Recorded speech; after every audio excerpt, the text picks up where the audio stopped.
नमस्कार मैत्रिणींनो, कोमल्स क्रिएशन या यूट्यूब चॅनलवर मी कोमल आपलं अगदी मनापासून स्वागत करते. तर आपला चालू आहे ब्लाऊजचा बेसिक क्लास आणि आज आहे 4था दिवस. तर आपण 2-3 दिवस काय शिकलो सगळ्यांना माहीतच असेल. आपण ब्लाऊजचं मेजरमेंट कसं घ्यायचं आणि पेपर कटिंगला आपण सुरुवात केलेली आहे. तर काल पूर्ण मापं टाकून झालेले आहेत. आपलं फक्त टक्स राहिलेले आहेत. ते आज आपण टक्स पाहणार आहोत आणि तसंच भरपूर जणांनी साईजनुसार मुंडा किती घ्यायचा हे विचारलेलं आहे. ते सुद्धा मी आज तुम्हाला तो चार्टसुद्धा मी दाखवणार आहे. साईजनुसार मुंडा किती असला पाहिजे आणि गळारुंदी किती असली पाहिजे हे मी तुम्हाला आजच्या क्लासमध्ये डिटेलमध्ये सांगणार आहे. तर कोण क्लास माझा अटेंड करतंय त्यांनी प्लीज कमेंट बॉक्समध्ये सांगा की तुम्ही कुठून आहे, तुमचं नाव काय आहे.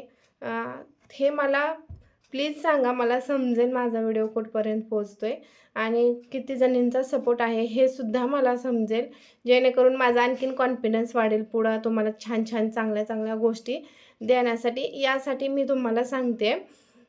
तर चला आज आपण जे कालचे टक्स राहिले होते पेपर कटिंगवर ते मी तुम्हाला कसे टक्स टाकायचे ते सांगते. तर हे तुमची काल मापं घेतलेले आपण सगळ्यांच्या लक्षात आलेत का लक्षात सगळ्यांच्या? कोणतं काय कुठं घेतलंय तरी पण मी एकदा एक्सप्लेन करते. हे आपण घेतलेलं आहे इथं गळा रुंदी घेतलेली आहे, शोल्डर पट्टी आणि हे जो आहे तो आपला मुंडा आहे, याला मुंडा म्हणतात. ठीक आहे. आणि हा मुंड्याचा बॅक शेप आहे आणि हा मुंड्याचा आपला फ्रंट शेप आहे. ओके. आणि हा गळा घेतलेला आहे आपण 2.5 इंचाचा आणि पूर्ण गळा उंची आहे आपली 7.5 इंचाची. ठीक आहे. आणि इथे आपण कमरेचं घेतलेलं आहे आणि कसं घेतलंय ते पण सगळ्यांच्या लक्षात असेल. आपण कमरेचं प्लस 1.5 इंच एक्स्ट्रा मार्जिन ठेवलेलं आहे. ठीक आहे. तर बघा इथं ही आपली फिटिंगची लाईन पण आखून घ्यायची आपली. हे बघा 1.5 इंच इथे फिटिंगची लाईन आखून घ्यायची आपण. आणि आता आपल्याला इथे टाकायचे टक्स. आता 4 टक्स म्हणलं की 4 टक्स आणि ते कुठं कसे टाकायचे ते आज आपण पाहणार आहोत. तर हे बघा जो इथला मधला टक्स राहतो तो आपण 4 इंचावर घेणार आहोत बघा. आणि हा माझा आहे ब्लाऊज 34 इंचचा.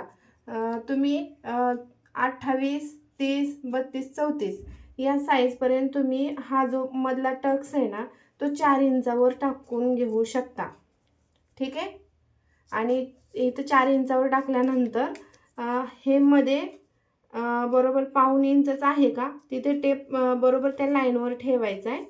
आणि इकडं 1/2 इंच आणि इकडं 1/2 इंच, अर्धा इंच ठेवलं तरी चालतंय, 1/2 इंच ठेवलं तरी चालतंय, कारण ब्लाऊज व्यवस्थित बसतात. जर जास्त चेस्ट हेवी असेल तर 1/2 इंच तुम्ही घेऊ शकता. मी ते 1/2 इंच घेतलेलं आहे कारण ब्लाऊज कम्फर्टेबल बसतात म्हणून.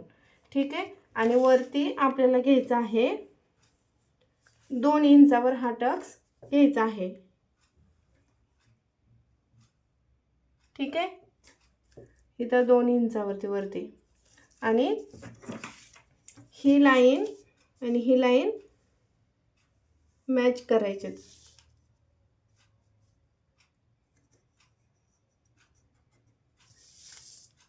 किती इंचावर घेतला हा टक्स आपण? 4 इंचावर घेतला. 4 इंचावर मार्क करून त्याच्या आतमध्ये 1/2 इंच आणि पुढे 1/2 इंच.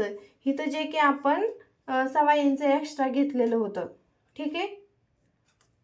ते इथं यूज करायचं आहे आपल्याला. आणि नेक्स्ट टक्स राहतो तो इथला जो हुक आणि आईच्या पट्टी शेजारी येतो तो कुठे घ्यायचा आहे? तो खालून 2 इंचावर घ्यायचा आहे. ठीक आहे. 2 इंचावर. आणि हा पण टक्स किती घ्यायचा आहे? हे बघा हा टक्स घ्यायचा आहे तो 2.5 इंचावर घ्यायचा आहे. ठीक आहे. 2.5 इंचावर मार्क करायचे आणि नंतर पट्टीच्या साहाय्याने सरळ रेषा ड्रॉ करून घ्यायची.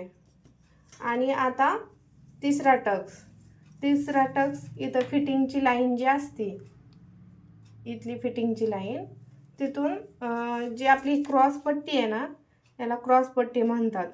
हे सगळ्यांच्या लक्षात आलं आहे. आणि हा योग शेप, ही क्रॉस पट्टी, ह्या क्रॉस पट्टीच्या वरती 1 इंचावर बरोबर क्रॉस पट्टीवर ठेवायचे. 1 ते 1.25 इंच घ्यायचे. मी इथे उंची माझी जास्त असल्यामुळे मी इथे 1.25 इंचावर घेते. जर तुमची उंची कमी असेल तर तुम्ही 1 इंचावर घेऊ शकता. आणि उंची जर तुमची 14-15 अशी काही 16 वगैरे येत असेल तर तुम्ही 1.25 इंचावर हा टक्स घ्यायचा. आणि हा टक्स पण कसा घ्यायचा, कितीवर घ्यायचा, तर हे बघा, ह्या आणि ह्या टक्समधलं अंतर मोजायचं आहे. हे बघा किती आलं, 1.25 आलं. ठीक आहे. तर मग हे पण असं मार्क करून इथं ठेवायचं. ह्या टक्समधलं, ह्या जे 4 टक्स घेणार आहे ना आपण, ह्यामधलं सेम अंतर राहिलं पाहिजे. आता 1.25 म्हणजे इथपर्यंत. ठीक आहे. आणि ही पॉईंट आणि हे पॉईंट जोडून घ्यायचं आहे. ठीक आहे. आणि आता राहिला आपला चौथा टक्स. चौथा टक्स पण सेम तसंच मेजर करून घ्यायचं आहे. हे बघा किती, 1.25 ह्या टक्सपासून इथपर्यंत 1.25. आणि ह्या टक्सपासून किती भरते, हे बघा बरोबर 1.25 भरलं का नाही. हे 4 टक्स एकसारख्या मापाचे आले पाहिजेत. मग जे 4 टक्स ब्लाऊज आहेत ना, ह्या टक्सवर तर असतात, म्हणजे असं छातीमध्ये दाटल्यासारखं वगैरे होत नाही. ज्यांना कोणाचा असा प्रॉब्लेम होतो ते तुम्ही अशा पद्धतीने शिवून बघा, अजिबात तुम्हाला हे असं काय वाटणार नाही. आणि ही रेषा जोडून घ्यायची आपल्याला. ठीक आहे. आणि हे वरती इथे काय करायचं आहे, थोडंसं ज्या टेपच्या आपल्या ह्या 2 रेषा आहेत का, हे बघा ह्या 2, ही 1 ची सोडायची, 1 आणि 2, हे बरोबर 1 आहे ते इथं ठेवायचं आहे. आणि 1, 2 असं मार्क करून ही रेषा आतमध्ये असं जोडून घ्यायची. ठीक आहे. इथपर्यंत समजलं, आलं सगळ्यांच्या लक्षात. हे बघा हा कुठला शेप झाला,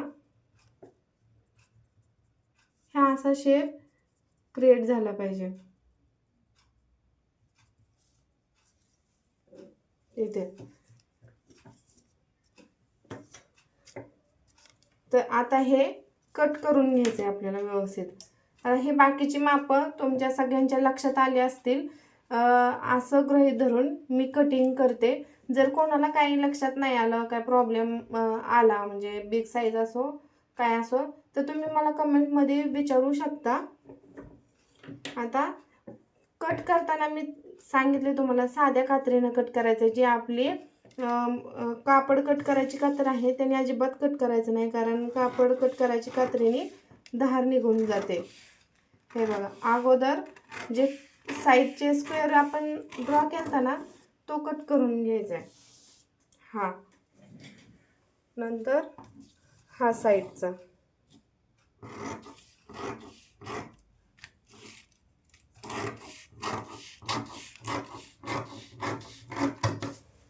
ठीक आहे. हळूहळू कट करून घ्यायचं. हे व्यवस्थित कटिंग व्यवस्थित करता आली पाहिजे. त्यासाठी मैत्रिणींनो काय करा, हे जे मी मार्किंग आपलं कालच्या क्लासमध्ये झालं आहे, म्हणजे क्लासचा जो 3रा दिवस आहे त्यामध्ये पूर्ण मी हे मेजरमेंट कसं घ्यायचं ते शिकवले. त्याची तुम्ही प्रॅक्टिस करा. प्रॅक्टिसनी भरपूर प्रॅक्टिसनी ना ब्लाऊज अतिशय परफेक्ट येतात. त्यामुळे प्रॅक्टिस भरपूर करा.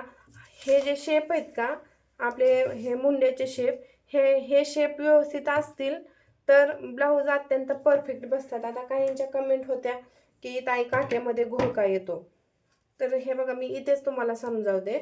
आता इथलं जर मेजरमेंट असेल, आता तुमची ही आपण 34 साईजचं कटिंग केलेलं आहे.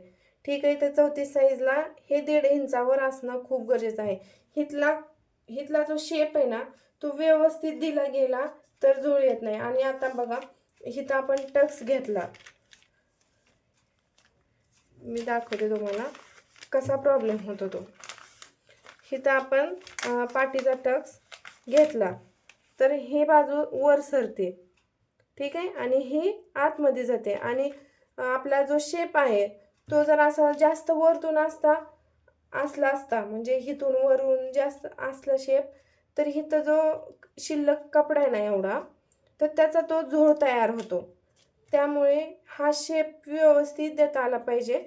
आणि मोठी जर साईज असेल तर तुम्ही हा शेप 1.25 इंचावर वगैरे दिला तर अतिशय परफेक्ट ब्लाऊज बसतात, अजिबात झोळ वगैरे येत नाही. हा शेप जास्त महत्त्वाचा आहे, त्यामुळं तुम्ही या शेपची प्रॅक्टिस जास्त करा. आणि फ्रंट शेपला पण काही काहीचे इथे पुढे घोळ येतात. मग हे जे घोळ काय येतात, एक्स्ट्राचं कापड राहतं म्हणून घोळ येतो. आलं का लक्षात तुमच्या? आपलं जे कटिंगमध्ये एक्स्ट्राचं कापड राहतं त्या कापडामुळे घोळ येतो. आणि कापड का राहतं एक्स्ट्राचं, तर आपला हा शेप जो असतो ना तो प्रॉपर शेप दिलाच गेलेला नसतोय.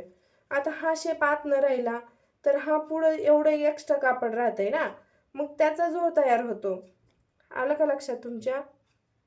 त्यामुळे मी सांगते की तुम्ही दिवसातून 2-3 वेळा, जे नवीन आहेत ना 3 तरी पेपर कटिंग करा तुम्ही दिवसातून. आणि 4थ्या दिवशी तुमचा हा शेप अत्यंत परफेक्ट येणार आहे. आणि ही जी वर आपण लाईन आखून घेतली होती त्याचं कटिंग करूया आपण.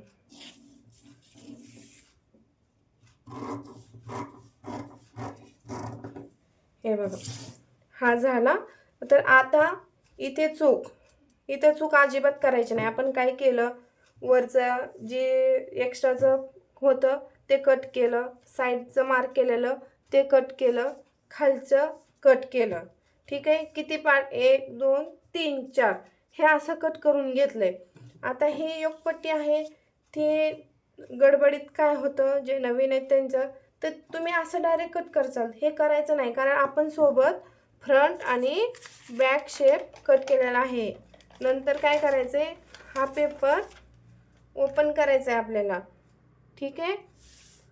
ओपन केल्यानंतर हा पेपर मधून कट करून घ्यायचा आहे.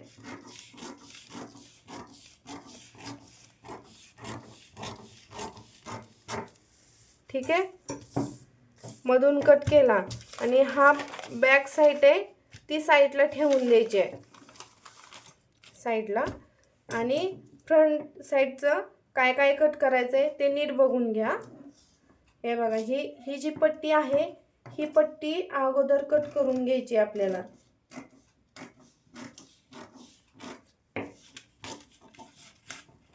पेपर हलू नये म्हणून पेपरवर असा हात ठेवायचा, व्यवस्थित कट करता येतं. नंतर काय कट करायचं आहे, हा जो शेप आहे ना तो कट करून घ्यायचा आहे. फ्रंट शेप दिला ना, बॅक शेप कट केला आपण, तो बॅक साईडचा साईडला ठेवून दिला. आता हा फ्रंट शेप आहे आपला.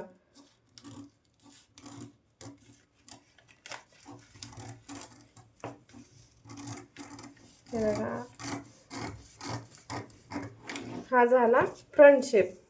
दिसतोय का तुम्हाला? दिसताना प्रॉपर हा फ्रंट शेप दिसतोय, मुंड्याचा शेप. आता ह्या कटिंगमध्ये अजिबात झोळ येणार नाही. आपण शिवणार आहोत त्यावेळेस बघणारच आहोत झोळ येतोय की नाही तो. आता घ्यायचा आहे गळ्याचा शेप.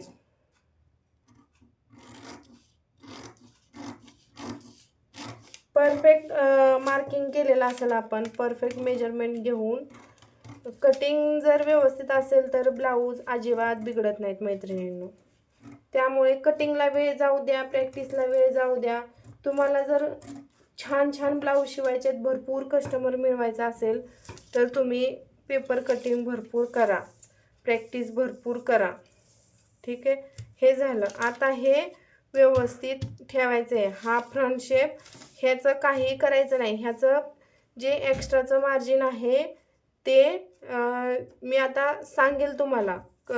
कापडावर आहे असं सेम कट करून घ्यायचे.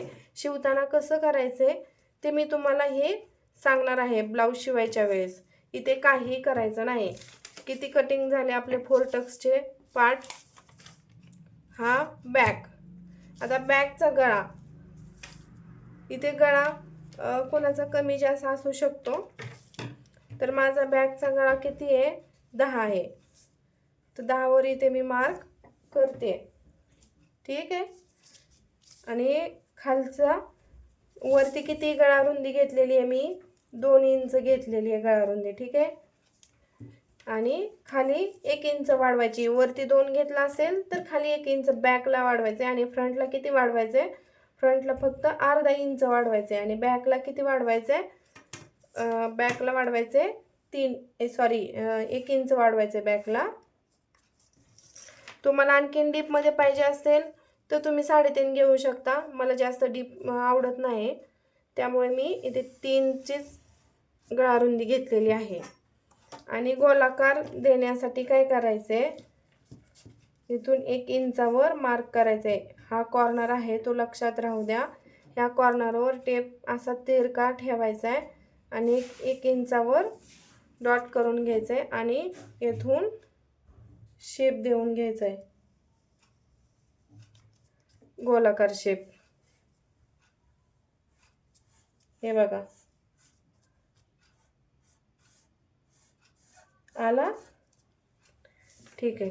हा आता कट केला तरी चालतोय, नाही केला तरी चालतोय. डायरेक्ट आपण कापडावर वेगवेगळे शेप देऊन कट करू शकतोय. हा जर तुम्हाला प्रॉपर गोलच पाहिजे तर हा गोल करून घेऊ शकता.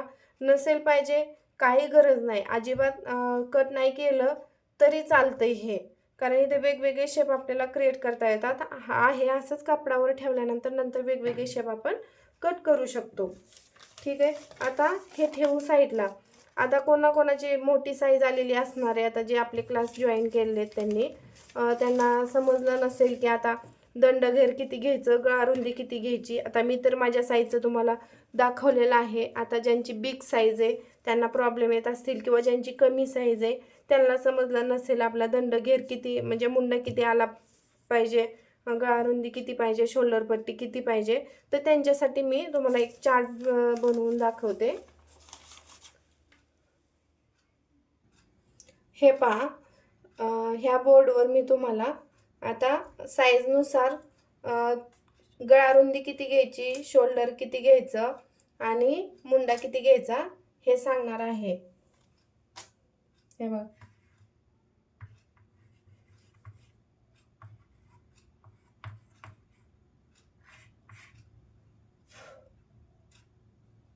ते ब्लाऊज. हे बघा इथे 28 ते 34 हे जर ब्लाऊजची साईज असेल तर आता इथे आपण वरती लिहूया ब्लाऊज साईज.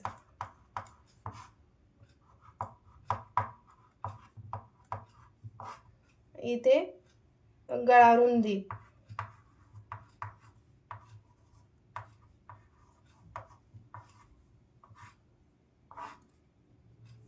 नंतर ह्या अशी लाईन आखून घेते मी. शोल्डर,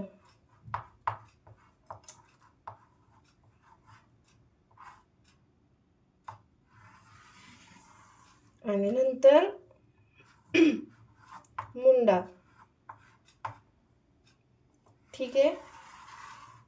ही जर मेजरमेंट, हे 3 मेजरमेंट जर ब्लाऊजमध्ये व्यवस्थित असतील ना तर ब्लाऊज अजिबात गळ्यातून उतरत नाही. या ब्लाऊजची जर गळा रुंदी व्यवस्थित असेल, शोल्डर मुंडा व्यवस्थित असेल तर ब्लाऊज अत्यंत परफेक्ट बसतात.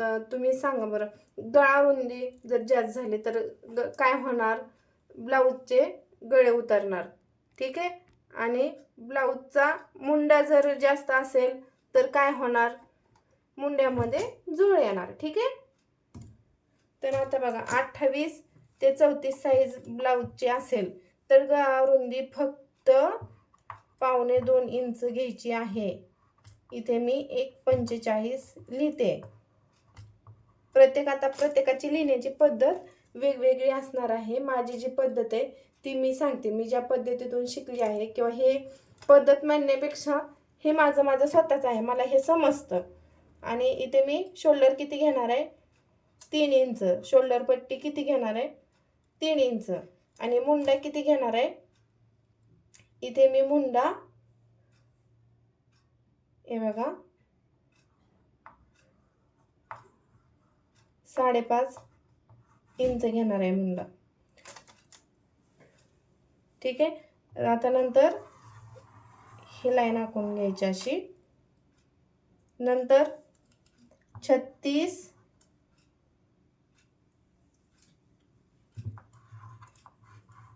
आणि 38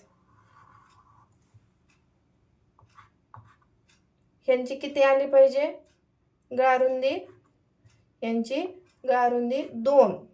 ठीक आहे. आणि शोल्डर 3. ठीक आहे. आणि मुंडा किती असला पाहिजे, 5.5चा, म्हणजे किती 5.45 लिहिते. ठीक आहे.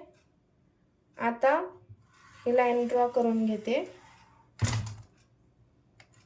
40 42 यांची गळारुंदी किती पाहिजे, 40 42.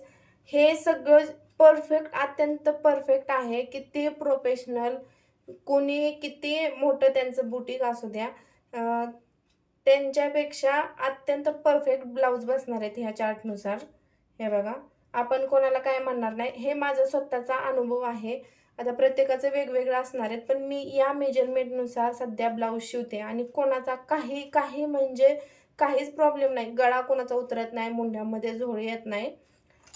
तेच मी तुमच्याशी शेअर करते. परफेक्ट मेजरमेंट आहे हे.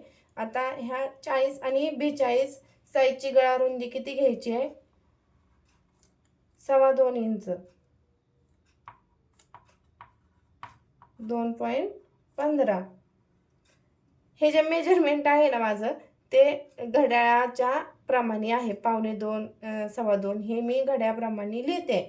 ठीक आहे. तुम्ही फक्त माझ्या पद्धतीने समजवते, तुम्ही समजून घ्या. मी म्हणजे जे बोलते त्यावर समजून घ्या, लिहिण्यावर जाऊ नका. ठीक आहे. आणि यांचा शोल्डर किती, 3. आणि ह्याचा मुंडा किती घ्यायचा आहे आपल्याला, 6 इंचाचा मुंडा घ्यायचा आहे. अजिबात टाईट होणार नाही, मुंड्यात झोळ येणार नाही. तुम्ही शिवल्यानंतर मला कमेंटमध्ये सांगायला अजिबात विसरू नका, ताई हे मी जी चार्ट देते तुम्हाला तो कसा आहे तो. ठीक आहे. आता 44 आणि 46 किती गळारुंदी येणार आहे, 2.5 इंचाची. आणि शोल्डर 3. शोल्डर पट्टी सगळ्यांची सेमच घ्यायची आहे. शोल्डर पट्टीमध्ये चेंज नाही. चेंज कशामध्ये होतोय, फक्त गळारुंदी आणि मुंडा. आणि यांचा मुंडा किती येणार आहे, ह्याचा मुंडा घ्यायचा आहे आपल्याला 6.5 इंचाचा घ्यायचा आहे.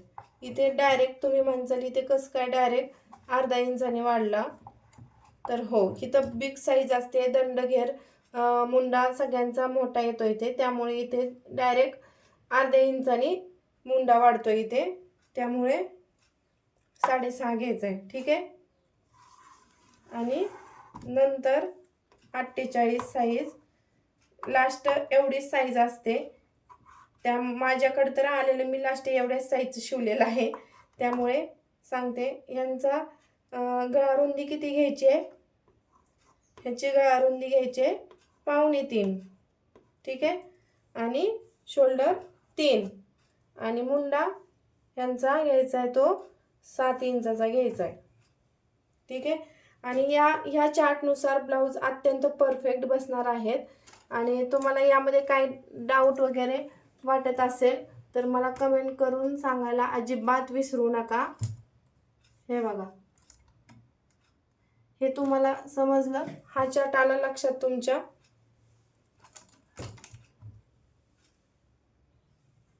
हे दिसतंय सगळ्यांना. हे बघा, 28 34 साईज असेल तर गळारुंदी, 28 ते 34 साईज असेल तर गळारुंदी सेमच घ्यायची या साईजपर्यंत, 2.25 इंचाची. शोल्डर 3 इंचाचे घ्यायचे. मुंडा आहे तो 5.25 इंचाचा घ्यायचा आहे. आणि 36 38 साईज असेल तर गळारुंदी ही 2 इंचाची घ्यायची आहे. शोल्डर हे 3 इंचाचं घ्यायचं आहे आणि मुंडा घ्यायचा आहे तो 5.5 इंचाचा घ्यायचा आहे. आणि 40-42 साईज असेल तर गळारुंदी 2.25 घ्यायची आहे. शोल्डर 3 घ्यायचे आणि मुंडा आहे तो 6 इंचाचा घ्यायचा आहे. 44 आणि 46 साईज असेल तर गळारुंदी 2.5 घ्यायची आहे. शोल्डर 3 इंचाचं घ्यायचं आहे आणि मुंडा 6.5 इंचाचा घ्यायचा आहे. आणि 48 साईज असेल तर गळारुंदी 2.25 घ्यायची आहे आणि शोल्डर 3, मुंडा 7. जे सगळ्यांचं शोल्डर आहे ते सेम असणार आहे. चेंज फक्त गळारुंदी आणि मुंड्यामध्ये होणार आहे. आणि या साईजमध्ये तुम्ही फ्रंट बॅक किती डीप ठेवायचे ते ठेवू शकता. म्हणजे तुम्हाला जेवढं डीपपर्यंत करायचं आहे. काही काहींना भीती असते की डीप ठेवलं की गळा उतरेल, शोल्डर उतरेल. असं म्हणजे अजिबात घाबरू नका. ह्या मेजरमेंटनुसार तुम्ही किती डीप नेक शिवा. हे मेजरमेंट आहे ते मी डीप नेकचं सांगितलेलं आहे. डीप नेकचं हे मेजरमेंट आहे. त्यामुळे तुम्ही कितीही डीप यामध्ये शिवू शकता. आणि क्लासमध्ये तुम्हाला सगळ्यांना समजतंय का? मला कमेंटमध्ये नक्की सांगायला विसरू नका.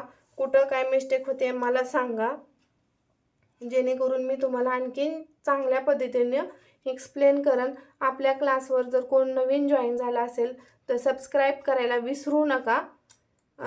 व्हिडिओ आवडल्यास लाईक शेअर नक्की करा. चलो बाय.